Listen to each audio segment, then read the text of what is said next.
the guest is the one that needs to be heard. So, all right. So first, let me explain to you how the chairs work. The chairs are global, so if you want to ask a question to the guest, you'll just grab the red card that's in front of you. It'll lift the chair up. When it lifts the chair up, you will go global. So Jody, just know that you're global, standing up there. Um, My bad. if I'll you get want, down. no, you're good. Just grab the card again, and it brings the chair back down. Right. It's a two-step process, so you have to confirm the chair going up. But once you do, it does go global, and then the guests can hear you from wherever you are. So they can also see you too. So once you're elevated, they can see you up there. So, man, thank y'all for being here. Seriously, I'm always grateful and humbled by people taking the time out to spend time with me in this world. As you all know, this is a second iteration of the world. The first one glitched out. Nobody was able to get into the world, including myself. So I had to build the world from scratch. So if you don't mind helping the algorithm, just liking the world if you get a chance, that would be awesome for the algorithm. Also respectful to the guests as we try to get this world seen and be a platform for people to tell their story. Um, so, man, welcome to season three of Meta Talks Live. I dedicated season three for some of the creators that have been in here since the beginning of the beta rollout, which was usually November, December, January, sometime around there. But these creators on this season have really, really been putting in work for a long time, and this is just a way for me to kind of allow people to tell their story, allow the creators to tell the story to the number of new people that are on the platform. So today's guest is no different, man. Wow, what can I say about this guest? So first, I would say is, I have a pretty large network of people that I foster and take seriously. But man, I can tell you, like this guy has really helped me from day one. He's absolutely been the Jimmy Cricket on my shoulder to keep me humble, and an absolute voice of reason when I've needed it. Because there are times where I'll get to talking, and he'll just be in my ear, Rupert, Rupert, Rupert, and that basically means to just slow down and listen more, man. And I value that immensely. Um, we worked together on a pretty big build in here, right? I knew he wanted to do some things based around scripting, and so the opportunity arose for us to create and be part of a pretty decent project, and that was a Times Square build. But man, I tell you, he has had a vision for what he wants to do in this space, which he'll talk about. Um, his lane is gaming, and it's been pretty amazing to watch his development and to see what he's been able to do within the space, and where it's led to. Right, I think everybody is familiar with the game that he created, Regal Boxing.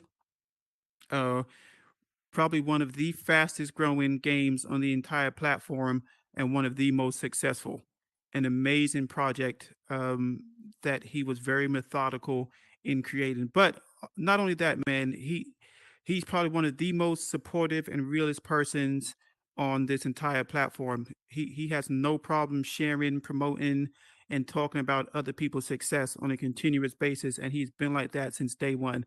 So again, I'm not going to tell his story for him. I'm actually going to let him come out and tell it. So let's welcome to the stage Meta Big Chief coming out, brother.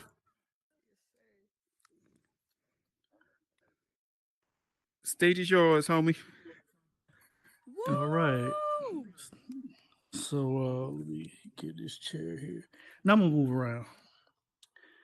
All right. So first of all, I'd like to thank Metaclean Rupert for inviting me here to his show.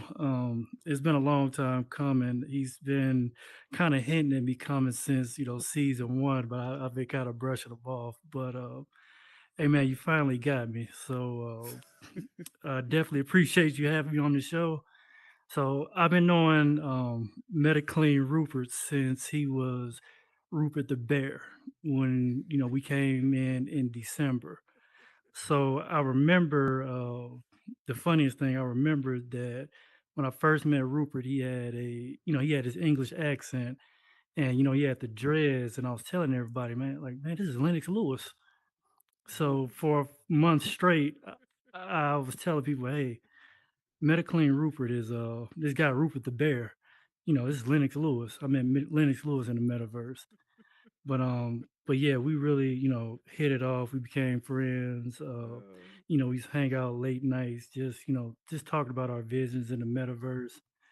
And we just continue to grow our relationship. I consider him a good friend of mine.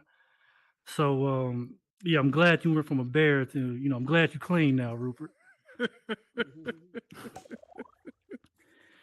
All right, so I appreciate you all coming out to see me. Y'all could have been anywhere else. You guys could have been, building or, playing games, but I definitely appreciate you all coming to see me. So let me jump right into it. My name is Meta Big Chief. Je m'appelle le Grand Chef en español, el Grande Jefe en portugués, o chefo. So I'm 36 years old and I currently live in Atlanta, Georgia with my wife. And we pretty much just celebrated our first anniversary last month. Um, I've been working for the United States federal government for the last, what, 13 years. So, so for 11 years, I worked for the U.S. Department of Defense where I bought and sold weapons. For the government, for our government and foreign governments. And I currently work for the United States Housing and Urban Development, doing property management contracts. Uh, so I've been to nearly 30 different countries all over the world. So I'm competent in three other languages other than English. So that's what that intro was. So getting into my origins, I grew up in two different places. I grew up in a place called Decatur, Illinois, which was which is about an hour and a half south of Chicago, and I also grew up in Memphis, Tennessee. So I split my time in both places. And in Decatur, I was raised with my grandparents, and we grew up in a very poor neighborhood. We didn't have a whole lot, but we had a lot of people who were like the community was together. So we had a community of people who we pretty much took care of each other. So I remember, growing up, the only people who lived in my neighborhood were, older people, children, and drug dealers. So in my neighborhood, what happened was the older people in the community, they commandeered a lot, and they pretty much dug it up, and they grew food there. So we had a bit of a community garden and a mini farmers market. So at this farmers market, we didn't exchange dollars for food. We pretty much exchanged food for food. So being living in this community, I grew up in a community to where we all depend on each other to, survive. So, without each other, our whole neighborhood would have possibly crumbled. So, in saying this, when I come in this space, when I'm coming to your worlds, I'm liking them, I'm sharing them, I'm promoting you. That's just a part of my upbringing of, community. So I've always kept my sense of community because together all of us we can win together, and we need each other for survival. So my most of my time was spent as a younger child with my grandfather, who was a very industrious man. He was a very charismatic guy. He was a Korean War veteran, and he valued hard work.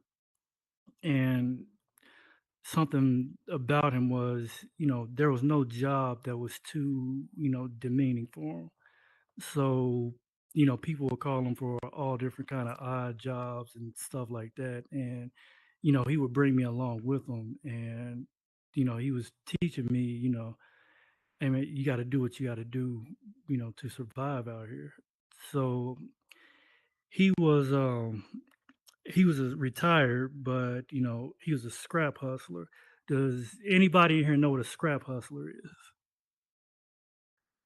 I guess no. I guess Nemo, Black Solar, Shay. Yeah, y'all know. So a scrap hustler is pretty much a person who will take any kind of metal, scrap metal, and they sell it for money. So as a child, we would ride around a lot, and we'd pick up anything that's metal. We'd drag it back to the house, and we would strip it down. And he would carry a magnet in his pocket and pretty much say, "Hey, this here is this is brass, this is tin, this is not good, this is aluminum, this is copper." So the biggest thing we he hustled were cans, drink cans, beer cans, all of that. So that was pretty much, my main job.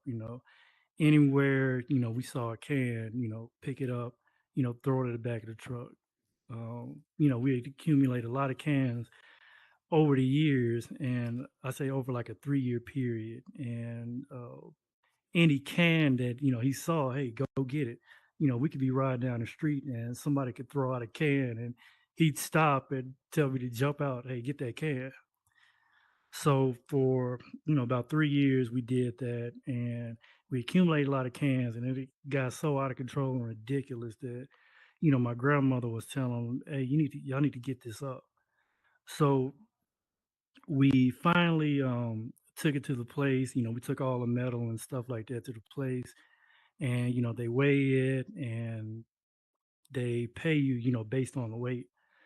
So I remember, I was a child, so what happened was, we had the cans and, all the checks were different for the different metals. So he pretty much got a $700 check, for the cans. We got in the truck and he handed it over to me.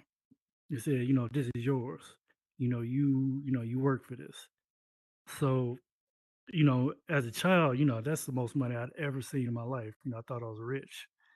So, I bought a pair of Jordans, I bought a FUBU shirt, I bought a no limit chain from the middle of the mall, and went to the movies a couple times, and then I realized something. I didn't want to spend it because I guess throughout that whole process, I was taught the value of a dollar.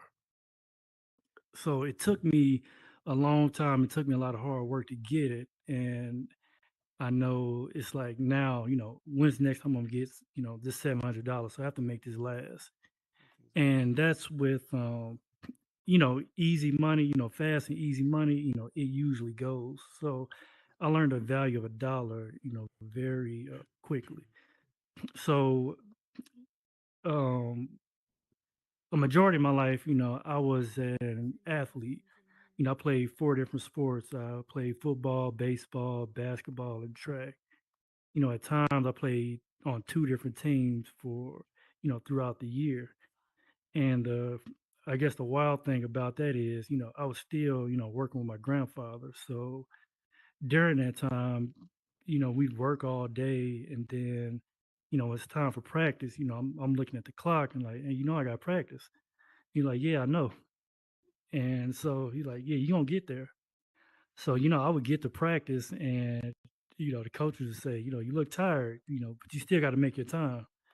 So, I would have to go from, doing any kind of odd job with my grandfather to going to, practice and, being expected to perform at a high level. So, that's that. And all this is going to tie in each other. So, my life in Memphis. So, like I said, I was back and forth from Decatur to Memphis. So, the older I got, the more time I spent in Memphis. My father, he's from Memphis. My mother, she was from Decatur. So, in Memphis, I enrolled in high school. I was in high school there, and my high school, it was probably one of the roughest high schools in Memphis. So, a few people who went there, Albert Means, Yo Gotti, and our very own Shay Arts. So, it was a rough place. We didn't learn a lot about, our studies, math, science, and all of that. We learned about life, and we learned about the ebbs and flows of, how life can come at people. So, during that time, I saw, classmates murdered. I saw people overdose. I saw people pulling, food out the trash can to take home to eat, and it was just a really jarring place. But pretty much, we survived it. It's a lot of people who came out of it and did really well. So whenever I see like Shay in this space, it always warms my heart. So we fast forward to I went to college on an academic scholarship, but I walked on at Middle Tennessee State, and I played a couple years of Division I college. Towards the end of my college career, I became an intern, for the Air Force. I was a computer programmer. And, after that, I had already had a security clearance. So when I graduated from college, I joined I worked at the United States Department of Defense in Huntsville, Alabama. So it's one of those things to where, God puts you in a place to where, he gives you vision. So he pretty much sat me down. I was a real dynamo. I was all over the place. I just had to do something, and I was itching. It was just I had to get into something all the time. But when I got to Alabama, I was really able to just sit down and pretty much, reflect back on my life and think about where I've been and try to plan out where it is that I was going. So when I got to Alabama, man, I was bored out of my mind. Like I didn't know what to do with myself. So I said, you know what? I'm gonna just start getting into my stuff. I'm gonna just start reading a lot. So for a year straight, every day I just read books, and I could probably say during that time I may have read about a about 150 to 200 books on economics, self-help books. I read novels. I read anything from like Charles Dickens to Richard Wright to Toni Morrison to Jonathan Franzen to uh, James Joyce, just everybody. So I became a like almost a literary scholar, during that time. And then I had an idea. I said, you know what? I'm a pretty creative person, so I'm gonna write a novel. So every day, I came home from work and I pretty much, wrote this novel, and the amount of time and discipline that it takes to just sit there and write a novel, like let alone even read a novel, but just sit there and write it. That pretty much gave me discipline to come in every day and just be focused on one thing. And when you have extreme focus, you're able to get a lot done. So it took me maybe a year and a half to write this novel. And next thing you do when you write a novel, once you finish a novel, is you need to find a literary agent. So I, sent the first few pages off to a literary agent. Sent the query letters off and all of that. And you know, I was getting a lot of response back, but all of those were rejection letters. So I may have received maybe like 50 to 60 rejection letters. I had put them all in a trash bag, and I'm like, man, maybe, I knew that I was good, but maybe, it was something wrong with them. So, I continued to write, and I just had a flood of ideas, and I couldn't write fast enough to, put all my ideas on paper. So what I did was I said, okay, how can I, do this more efficiently? So I went in and I pretty much started screenwriting. And with screenwriting, screenplay could be 40 to 100 pages. I could get out all of my ideas. So I pretty much jumped back on that hamster wheel, and I was writing a lot of screenplays, and I pretty much was sending them off to Hollywood, and pretty much got the same thing. Got rejected. Nobody was willing to talk to me. Nobody was really willing to really just give me a chance. So me after that, I'm like, okay, nobody's reading my screenplays, and I'm like, okay, what if I just shot this myself? So I pretty much went back into that mode of extreme focus, to where I bought a camera, I bought equipment, I bought lights, I bought all kind of stuff. I bought mannequins, I bought props, just so I could figure out, how to get the angles right. And I know, from the time, that I was actually learning, how to use my camera, how to film and everything, I know I've freaked a lot of people out, because, when you walk to my apartment, you see a lot of mannequins and props, sitting around like, man, what kind of serial killer is this? But I did end up learning how to use the camera, and pretty much I got good at it. And me and a partner of mine, we started a videography company. Ended up shooting my own movie, a feature length movie. And one thing, so one of the I say the second hardest thing you could ever do in life is shoot a movie. But the hardest thing you could ever do is shoot a movie without a budget. So, I'm in the middle of Alabama, and that was the hardest thing I've ever done in my life, was shoot a feature length movie in Alabama. So, first you got to deal with equipment, you got to deal with locations. I've had guns poured out over, while shooting this movie. I pour guns on people while shoot movies. So it was just a crazy time in life, but it was one of those things that I was just determined to finish.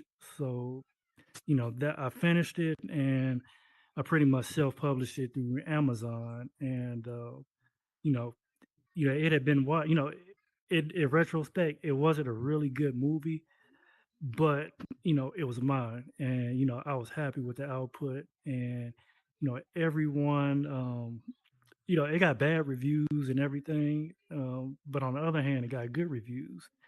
So, I became, I was the best director in a film festival and all of that. So, you always got to take the good with the bad.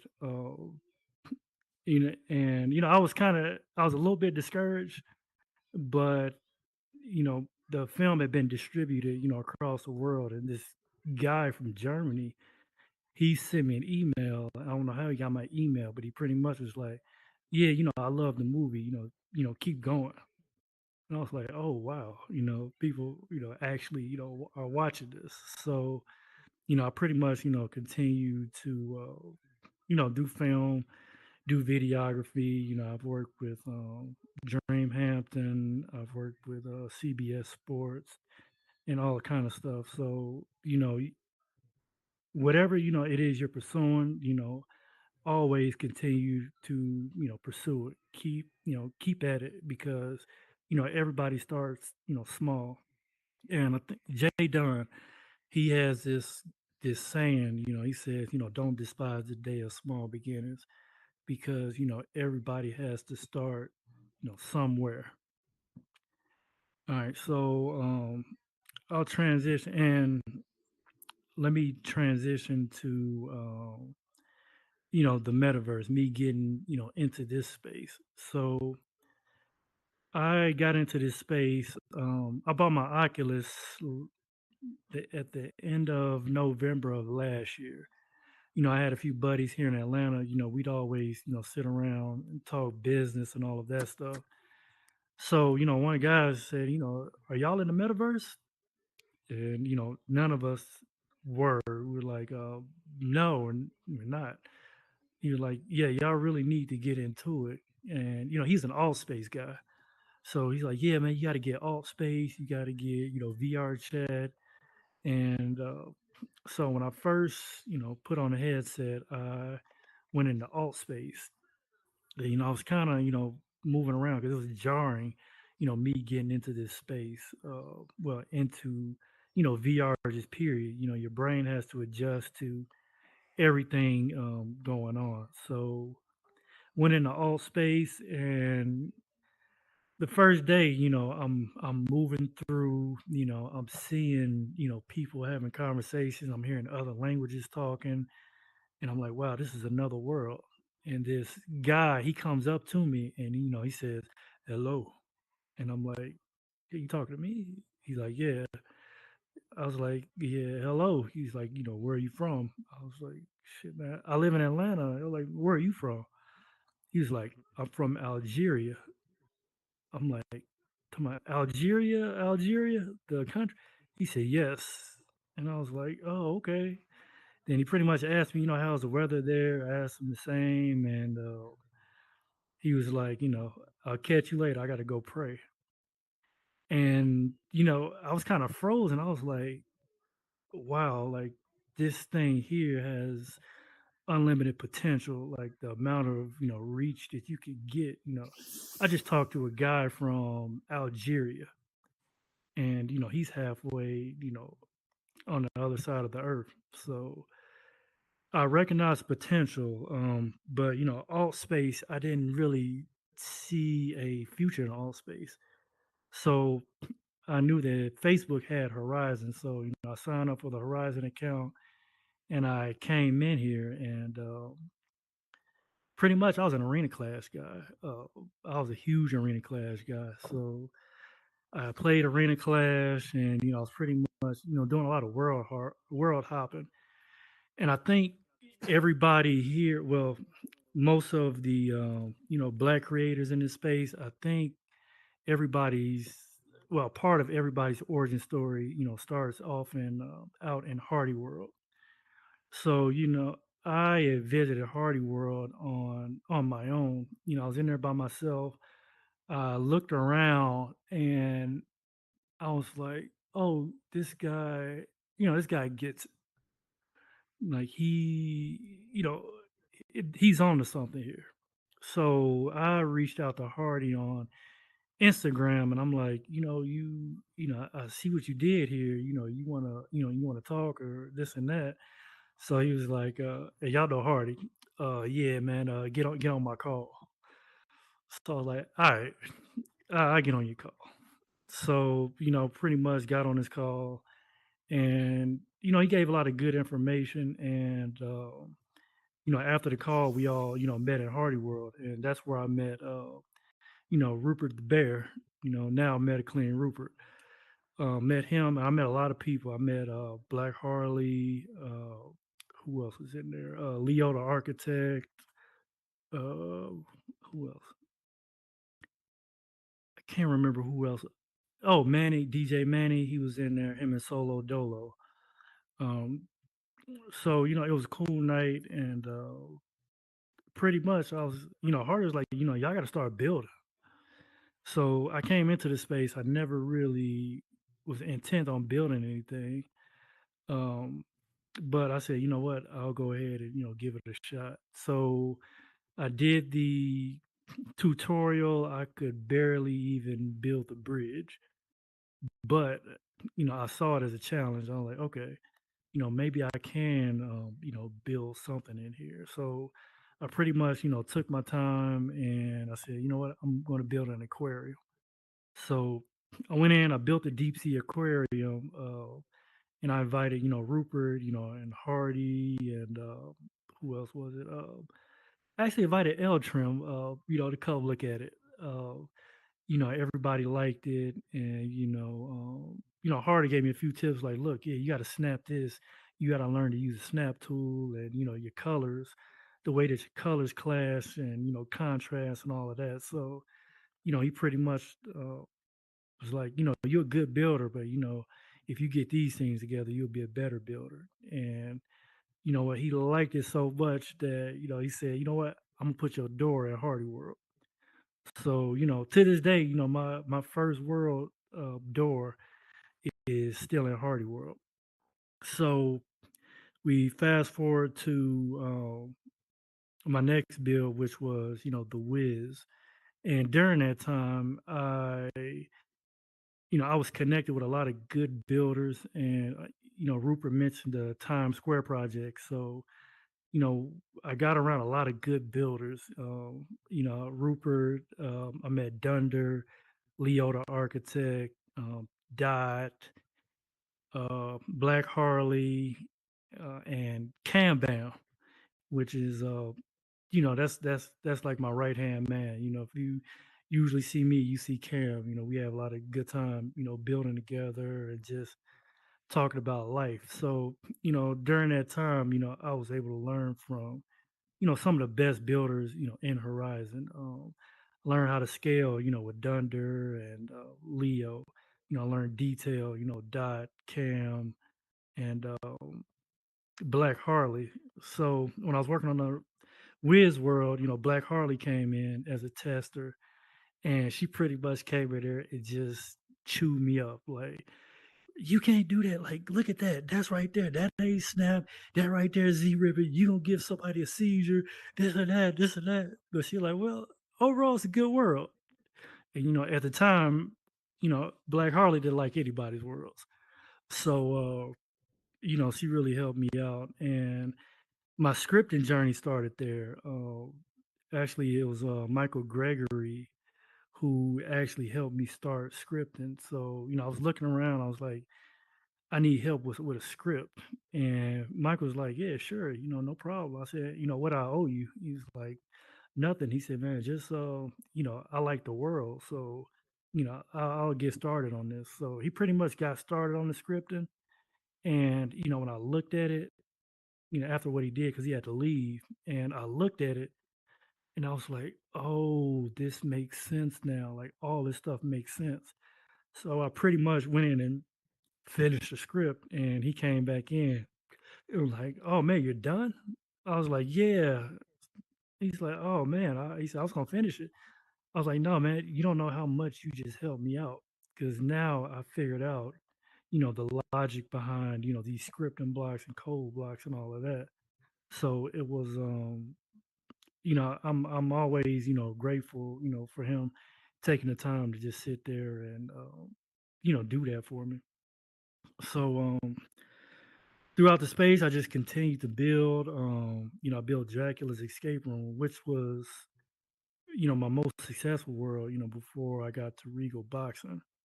So, the concept of Regal Boxing is I wanted to do a player versus player. I didn't see, an actual boxing game in this space. So, me being a competitive person and just a competitor, the only games in here were pretty much shooting games. So I said, okay, I'm gonna figure out how to, get this boxing done. So I built the first iteration of the Regal Boxing Stadium, and it was big. It was very detailed. It's like I built it at the scale of a regular stadium that you would see here out in the real world. So I, was still a beginning scripter, so I think Hardy had put me in touch with Matt from Inspire, and we talked. I brought him to the world to work. Work the deal, and he said he was going to help me with the scripting. So we did that, and then Matt looked around the world and said, like, this is a nice world, but you're wasting too much space in here.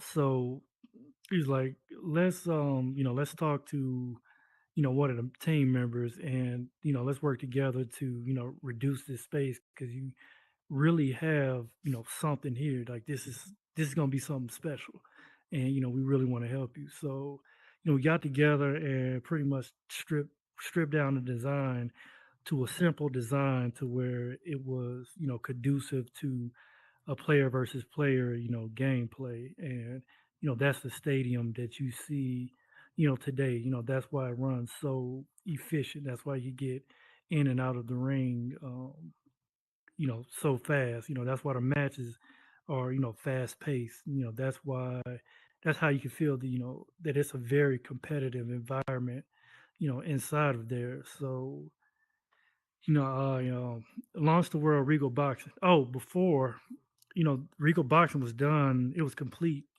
two, maybe a month and a half, 2 months, before it was released. But, Horizon put that boundary, the mandatory boundary on us. So they had pretty much, killed my whole game, for a while. So I was like, okay, do I, release it, now, or do I, wait until, Horizon comes with any further guidance? So, my mind told me, you need to wait. So, I waited those, month and a half, 2 months, and they finally took our boundary off, and I published Regal Boxing, and the rest was history. People came in, they enjoyed it. They still enjoy it to this day. So that's pretty much been my journey, when it comes to in this space. So, are there any questions? I mean, I know I've been just rambling on. Anybody have any questions like so far? All right, Sarah, you're on mute right now. So what was the name of the movie you made? It was called Cartellers. Cartellers. Yeah, if you look it up, it's still on IMDb. So if you look it up, I think it's still on Amazon. Um, but yeah, it was called Cartellers. Okay, I'd love to watch that and give some feedback on that sometime. Hey, be gentle. Don't worry. Thank you.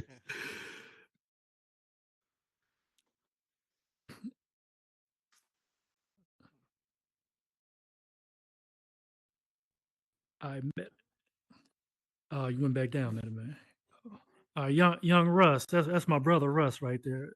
Hey, what's up, bro? Hey, I had a question. So, what was it that made you that when you looked at the script made you understand the scripting that popped that light bulb in your head? Like, oh, I understand it now. I think I just had to see it in practice, because in my head I knew what I wanted the script to do, and I told Michael, like, this is what I need the script to do. And so I guess since it was one of the things that I wanted it to do, and when I looked at it, like, I just took it, one block at a time. Like, when you do this, this happens, this and this happens. Then I started looking at how he linked everything, from the triggers to the lights that I needed, the triggers to the motion and stuff like that. And I'm looking, I'm like, oh, okay. So then I looked at videos, and I pretty Right. much started, building with him from scratch. And, all of it just came to me. And, like I said before, I have a bit of a computer programming background. So, Yeah, it it was a all little bit just came. easier. Yeah, it made it a bit Right. easier. All right, right on, man. Meta, did you have a question?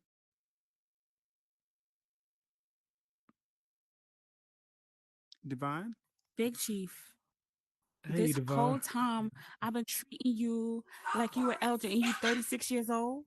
You only 6 years older than me? Next time I Yeah, see you sit up this way. I'm a No, young old man. no, you just carry yourself like so maturely, and I appreciate you. Like you've always been so kind and loving. So, wow, amazing. Glad to Yeah, be here.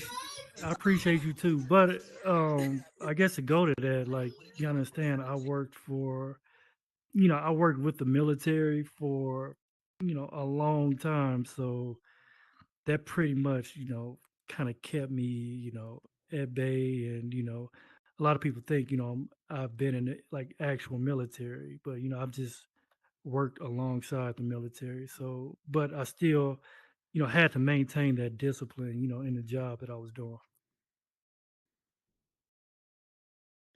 Dash,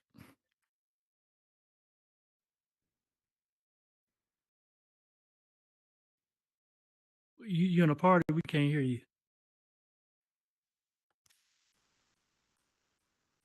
When you figured out coding, right?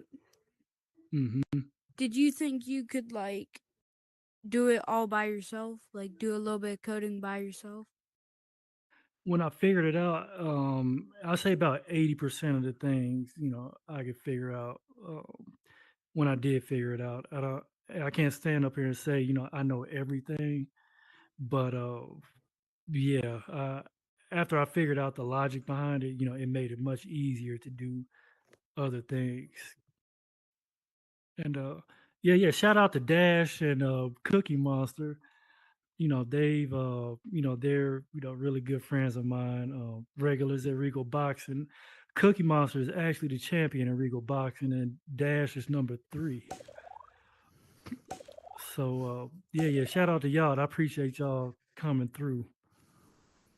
Um, we got any? All right, Meta Man. Yes, sir. What's up, Big Chief? What's up, everybody? I guess mine is a two-part question. So, on the one hand, do you feel like you could be or could have been successful in the metaverse if you didn't start building? Like, of course, building or becoming a builder helped.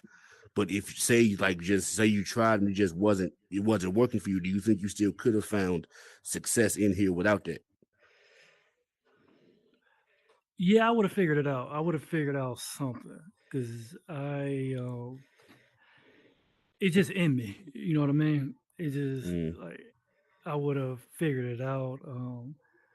I would have tried to find, another angle. When it, if I wasn't gonna build, I was gonna find another angle. I would have DJ'd. I would have, learned how to do music. I would have found myself, in a useful position, within this space. right, that hustler's ambition. And I get and the second part of this will be real quick. I'm sorry. The second part is boxing a passion of yours in real life, or was it just an opportunity you found in here to take boxing into the metaverse? Or like do you like is it part of your your real life So hobbies I'm or a, interests? so I'm a huge boxing fan. I'll tell Figured that. you that. But when I was younger, I boxed for a short period, not long. Hmm. But I always, I loved boxing. Like even as a kid, I remember when Mike Tyson lost to Buster Douglas. Like I literally Oh, hated Buster Douglas, and I cried. what a rough, Yeah, what a rough era. yeah. But yeah, man, it's always been one of those things I've kept close to me. I can tell because you can kind of tell when people like how the detail and the attention you put into the boxing ring. I figured you either had to have been a boxer or just really loved it coming up, so you could tell. I just wanted to ask just for my own. But thank you for Oh clearing it up. man, My bad I for asking two appreciate it. questions. Oh no, you Yeah, good, you're man. good. Ask as I'll many as you take this need. elevator down. Rupert the Bear. So, hi, Big Chief. I'm Rupert. Nice to meet you. So, Oh, Sean. so let me ask you, man. uh, I'm sorry, but every time I get around this too, you got me cracking up. I'm sorry. On a serious note, so the road that you've taken, right? It's gaming. So, what do you think, or how do you think that evolves now in this space? I'm going to continue to do gaming. You know, gaming is I just realized that, being in this space and just doing some, thinking about, you know, my journey in life, and I've always been a gamer. Um, there have been periods, that I didn't play games, but in essence, I've always been a gamer. I've always wanted to compete. Um, when these games came out, Super Mario, I was there, Super Nintendo, Sega, the PlayStation 1, when Metal Gear Solid came out, Tekken, all of those games. So I was always a big gamer, but I never realized it. And, I just realized, it was a passion of mine. And when I finally got the opportunity to, be able to create, my own games, that pretty much, just took my imagination, all over the place. So second part, sorry. So I don't know if anybody realizes this, but Regal Boxing is not just a boxing ring. Do you want to talk about the Regal verse? What's all involved in that? So yeah, I pretty much with Regal Boxing, I wanted to create, you know, a metaverse within the metaverse, and I call it the Regal verse. So I wanted to introduce, different concepts, in this space. And one concept, that I had not seen were, record keeping. So, I wanted to do a, Hall of Champions, because, I was an athlete, and, I know how it feels, to win. I know how it feels to lose. And I know how it feels to be, memorialized and, whenever you do something great. So, I wanted to, have that, for, people who were, really, into the game, like, the hardcore gamers, hardcore players, hardcore users, because of, man, and I hadn't seen that here in this space. So, I have a, press room, I have a club, let's see what else. Let's see, press room, club, boxing. I think that's it. But yeah, I just wanted, all those worlds to kind of connect to each other, and you go through one world and you can see the other world, off in a distance somewhere. So that was one of those things, and I tell a lot of creators, especially when I see like a really good build, I always say, you should continue this. Build, something else, and just have a set of just interconnected worlds, because then, you'll have your own metaverse within the metaverse.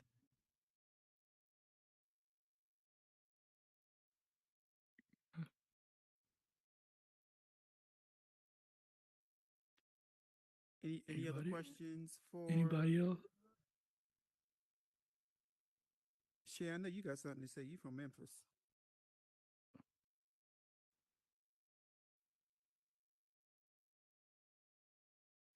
Hey, Mother Big Chief. I just want to say, first of all, kudos to you for, hold on, my baby.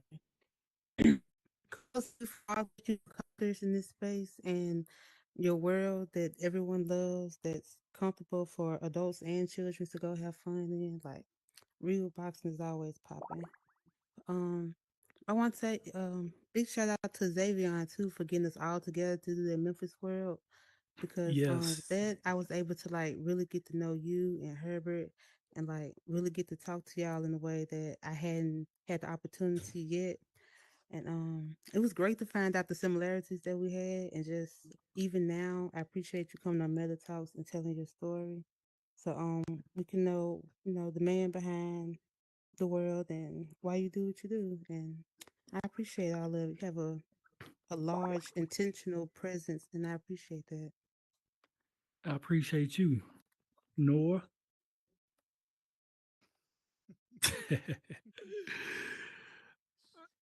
Birdie? Bird, what's up? What's happening, big time?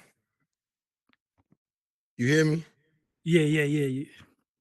All right, cool, cool. So I'm listening to all this you're an athlete, and all these other things. So that tells me you're very competitive. So with that being said, how much do you pay attention to, like, I mean, the competitive side of what you're doing in regards to, you know what I'm saying,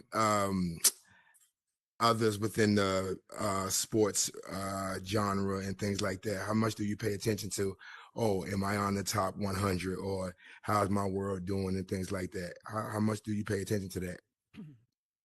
I'd be lying if I said I didn't pay attention to it. You know, when if there's like a day or two, a day or two when I don't see, a lot of people in, I'll go in there and it's funny because I'll go in there, I look around, I'm like, you know what, maybe I'm done. And then, I sit in there for a little bit, and then a little kid will come, little kid I've never seen. He's like, "Hey, you want to fight?" And like, sure, let's go. Like, you're not finna beat me in my own game. So that's where that competitiveness comes in, and I'll come in and I'll fight with them, a couple rounds, and they're laughing, they're having a good time, and I'm like, you know what, this is what it's all about. Then, you know, after a while, more people start coming in, and more people come in, and next thing it's packed. So, you know, it's a journey, going into empty world, leaving a full world, everybody's having fun, it's like, okay, I'm back.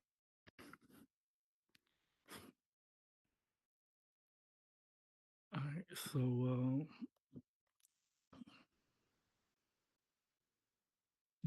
Dash. Um, that you know, after you said that you wouldn't let someone beat you at your own game, after this, maybe do you want a 1v1? Hey man, we'll see. See, they're just as competitive as I am. That kid's got spunk. That's good. Listen, I just want to know, has Go on, Cookie please. Monster whipped your behind yet? Listen, and I'm gonna be completely honest. I don't win at all my stories, but yeah, Cookie Monster beat me up. Dash beat me up in the ring, so they're a lot better than I am. But I'm still competitive, so I got to jump in there. Yeah, Black Solar. What's up? Can you hear me? Yeah, I hear you. Yeah, so I got two questions, but before I get to that, I just want to say it's a lot of people that fake the funk with that whole community thing, and I think some people throw that word around loosely to kind of like put people to sleep and do evil, basically, you know what I'm saying? But I can honestly say ever since I met you, you know what I'm saying, you've been cool, and I appreciate you telling your story because it's inspiring to say the least. You know what I'm saying? And I remember like I would see you all the time, but we never really would get a rap, you know what I'm saying, for real. And I went to one of your press things and you was dressed like Don King. You feel me? And I was like, bruh, Chief King. yeah, I like this dude. You know what I'm saying? Like it was just like I saw you and instantly just was in tears laughing. You know what I'm saying? So I think on one hand you can be a bit mild mannered, but at the same time you can turn up too. And Oh. damn, oh shit. I still hear you. You got the chair. Can you hear me? Hold on.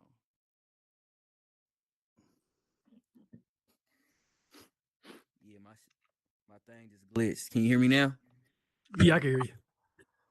Yeah, so what I was gonna say was too, I remember just recently, you feel me, I had um a release in my world, one of my worlds, and you pulled up, which was huge for me. Uh and then you had two kids with you. And I was kind of tripped out, like this dude hang with all the, you know what I'm saying, people that want to knock people out. And when he pull up, he got kids with him. So I didn't get it at first. And then you pulled me to the side and was like, well, I know if the kids like it, then you got some in it because they don't lie, they don't hold no punches. Excuse the pun, you know what I'm saying? So then I understood what you was doing, and it just gave me a respect because I'm a real big family guy. And the fact that you just, you know what I'm saying, take these random kids under your wings and teach them and let them follow and all that is just one of the most beautiful things I've seen in this space. So with that being said, I got two questions, which one is, what advice would you give to a newbie that wants to learn how to script? And two, what do you think has been the best or most classic match in Regal boxing all time? Hmm. Okay, so let's see. The first one, scripting. I say, take your time, go through every code block. Um, Pretty much go through every code block and see what it does. So connect your code block to a trigger when player enters trigger, and just pretty much go down your movement blocks. You know, when player enters trigger, move, this to that. When player enters trigger, respawn player here. When player enters trigger, because a lot of it is repetitions.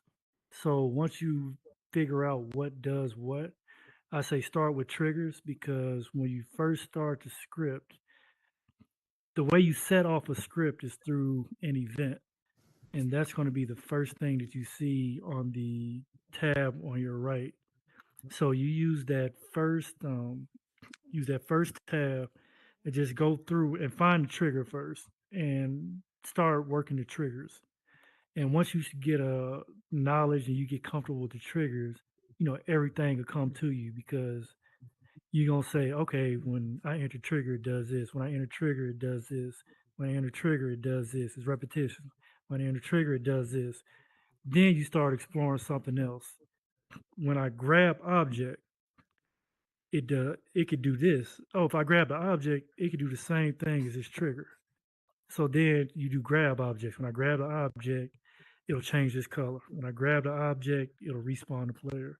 So pretty much go through the progression and get those reps in.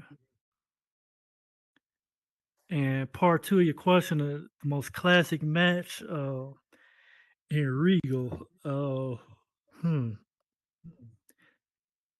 So there are two of them that come to mind. So one of them is with Cookie Monster and Rubber Band Man. And Rubber Band Man, he's another, hardcore, Regal boxer, and he's very competitive. And they fought in the championship of the first Regal Summer Tournament, and it came down to the wire, but it was a really good match. So the second one is, I think it's Rubber Band Man and Camino. Camino was the second champion in Regal boxing. No, actually, it was Cookie Monster and Camino. It was community night, and I think everybody was in there. So it was pretty much number one and number two just fighting. I mean, they were just battling all night, just going back and forth, beating on each other. But it was a fun night. But I say that's the most classic battle that we've had in Regal that I've seen. For sure. Thank you. Russ. Yeah. So, a question, man. Do you have any dates on when your next tournament's gonna be? And if so, what for? If anyone that wants to join, what they can do or how they can get into the event? I don't have the date yet, but there's going to be late October, early November, and the tournament sign up when I open it up is going to be at www.regalboxing.com under the tournament Okay, sign right. up tab. So I'll let you know. We'll talk. We'll talk either this week or next week, Russ, so we can start planning Yeah, on yeah. the But next for event. anyone that wants to join, or say people that see this or that are online or wherever that may want to be a part of the next event, they'll go to Regal, right? The WWE website. Yes. Yes. Right on. Right on. Any other questions? Because I do have just a quick, I guess, segment that I do want to talk about. So, new creators, when you're new in this space, I know I just touched on scripting, for Black Solar Powers, but new creators, when you come in this space and, you start building. So, the things you need to focus on when you build. The first one is snapping. Learn to use the snap tool. The snap tool will pretty much save your life and save any build that you have. It makes it look professional. Makes everything clean and flush. Second thing is scaling. So with scaling, some worlds they involve some worlds don't really need scaling because they're kind of fantasy worlds, but other worlds when you want to add a sense of realism and a sense of the feeling that you're kind of in the real world, your scaling is probably one of the biggest tools or biggest skills that you could have. If you look at the grid, if you don't adjust your grid is 1 meter by 1 meter. So that's 3 feet by 3 feet. So if you look at your grid and you could pretty much measure out the dimensions of, a house, a building, pretty much anything. As long as you know your measurements and long as your measurements are on point. Also, learn scripting because it's, you could build a beautiful car, but it's the engine that makes that car run. Lamborghini looks good, but everybody brags on the engine. So the script that pretty much is what makes your world go. That's the engine that drives your world. Always build worlds with things to do. If it's not an art world, you need to have something in your world that pretty much people can hold, people can play with, people can compete against each other, or just props. Something that people can take pictures with. So when it comes to gaming, you got to really get into the principles of game design. So when you're designing a game, there are four different types of people who play games.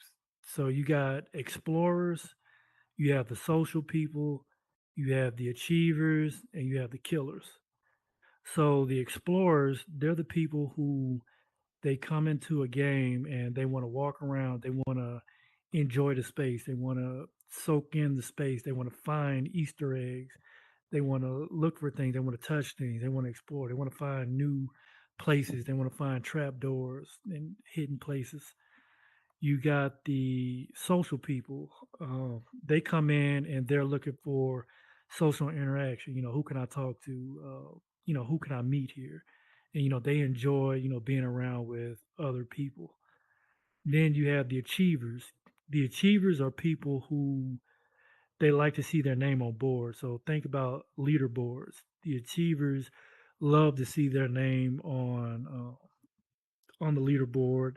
They're trying to reach the top of the leaderboard, or even if they're not trying to get up top, they're at least trying to show some kind of improvement. And the last type of gamer are the killers. So the killers, they just exist to come in and just beat people. Like no matter what the game is, they just want to beat people. They don't care about the rank. They get a satisfaction out of just winning. So where you could utilize, um, one of those skill sets. You'll have an okay game. If you utilize two, you'll have a pretty good game. But if you could utilize all four, you'll have a pretty successful game when it comes to design. Um, but yeah, those are little tidbits that I have when it comes to building.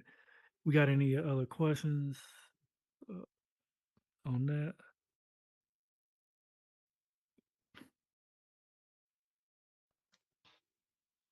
Hey, I don't really have a question, but I have more of a statement kind of thing that in regards to new builders.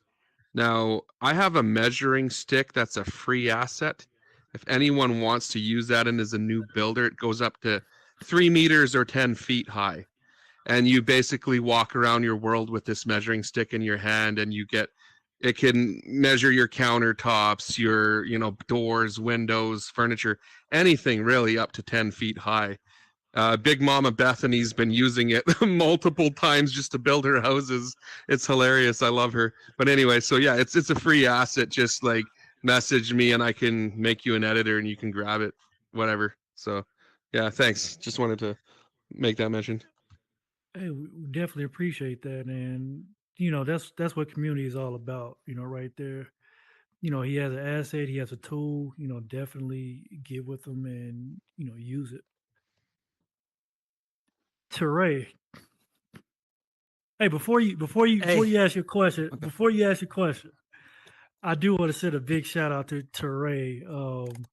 Teray was one of those guys I met in December, and I was building my world. He was one of the first people to come to the aquarium, and he pretty much was like, let him tell it. I thought he was just being extra, but he was just like, man, this is one of the best worlds I ever seen.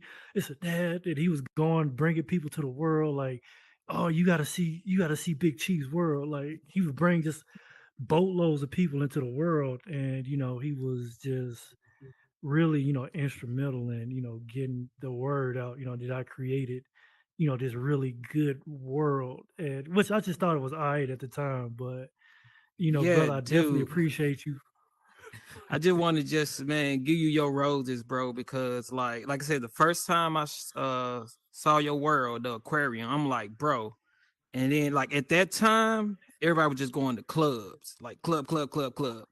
And at that time, I wanted something different. But when you showed me your world, I said, this dude is like crazy, like just hidden talent, bro. And just to see like everything you done did, even with Rupert, man, like bro, like man, like he showed me a screenshot of I think me back in Hardy World back in December or something.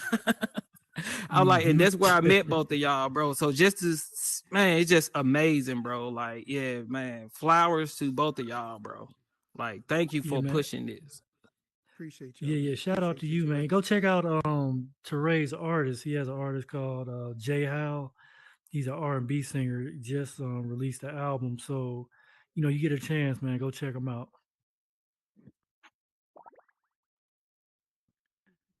We got any other questions? If not, I'll get to the last portion. So right now, when it comes to building and being a part of the community, we really gotta come together. Share ideas and all this beefing that we do have in this space, man. It's not good for business. So you know, Spain is here, France is here. You know, we got these other countries here now, and they came in. They got back to work, and they're pretty much working together. They have a different train of thought. When it comes to building, scripting, all of that. So I've been to their worlds. I've seen them script, I've seen them build, and I look at certain things. I'm like, huh, why didn't I think of that? But they're bringing in a different kind of innovation, to this space, and I think with a lot of the bickering that we have, it's not good. I compare it to Game of Thrones, so right now, that scene comes to mind when Jon Snow went to see Daenerys, and he's telling them, these White Walkers are coming, they're coming, they're going to wreak destruction on the land and all of that. And, we won't have anything left, if we keep fighting amongst ourselves. So, with that being said, man, we really need to, come together. If we're doing business, do good business, do what you say you're going to do. If you're paid to do something, do what you're paid to do. If you can't do it, give the money back. Um, just don't take advantage of people. Just be a straight up business person. Everything will, everything will work out because you live by your reputation.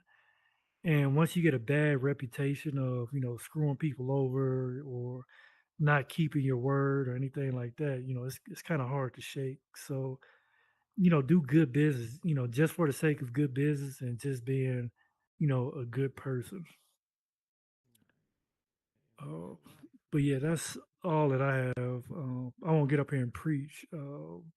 I'll end it in saying this, that, we're still early here, in this space, in this metaverse, in this whole Web3 thing. So, right now, if you compare it to, the pilgrims coming over from, Europe, we're only in maybe Virginia. We still have, everything west to still explore. There are a lot of concepts that haven't been, explored yet. We haven't hit Tennessee. We haven't even hit the Mississippi River yet. So I just say, everybody just, load up your caravan and, we'll all get there together, hopefully. And that's all I have. Any other questions? Any other questions for Big Chief?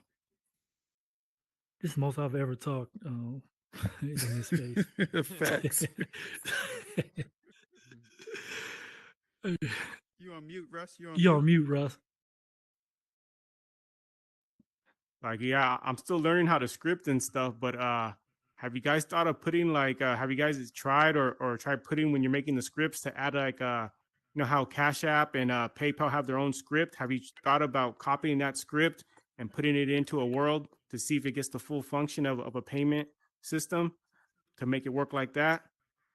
So right now, we don't have that capability in here. So maybe I think there may be a way to do it now that you brought that up. We don't have that capability, but I think I want somebody to try this.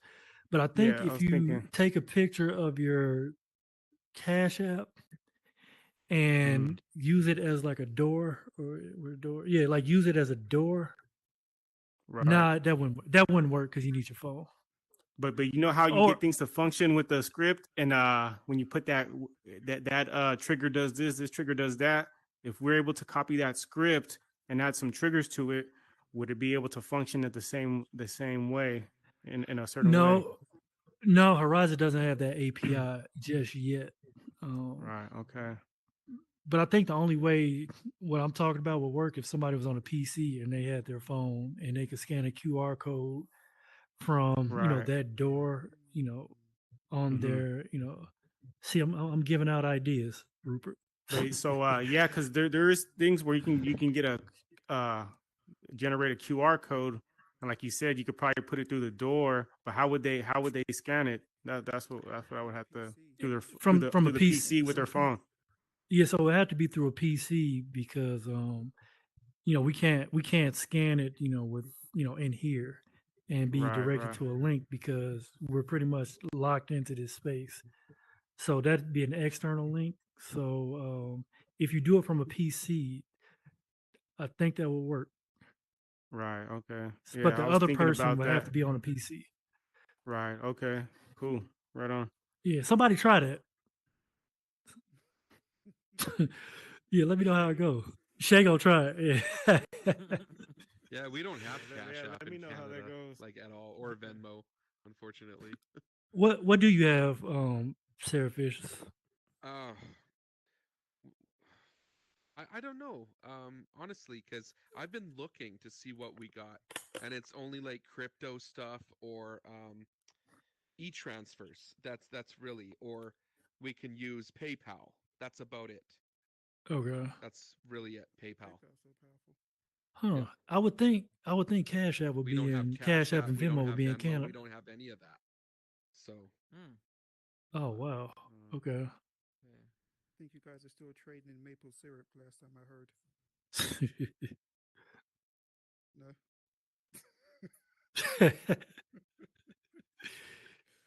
I can't hear you. What? So I think you're still trading maple syrup. Last time I heard. Oh yeah. And poutine. And poutine, yeah. Poutine. Any other questions for Chief? Any other questions for me? Well, let me tell you, man. because I'm gonna give you your flowers because you absolutely deserve them. You have been absolutely one of the most solid dudes that I've come across in this space.